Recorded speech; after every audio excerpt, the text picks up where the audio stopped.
يا صباح الفل. اللحظة الحالية اللي انت فيها دلوقتي، سواء كانت راحة او تعب، فرح او حزن، انبساط او ضيق، هتعدي وهيفضل اثرها معلم جواك على حسب رؤيتك ليها.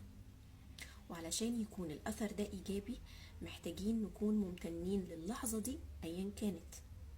طيب، معروف احنا هنكون ممتنين ليها ازاي لو كانت فرح او انبساط او راحة، ولكن لو كانت العكس هنمتن ليها ازاي؟ تعالوا اقول لكم على تركايه صغيره قوي.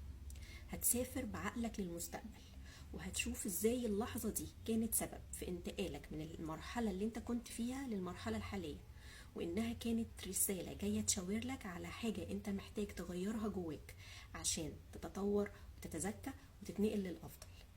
عايزاكوا تعرفوا نقطة مهمة جدا، وهي ان اللحظات الضلمة اللي بتعدي علينا في حياتنا هي صوت جاي يقول لنا نور النور اللي جواك، ولولاها كنا هنفضل طول حياتنا مضلمين من جوانا.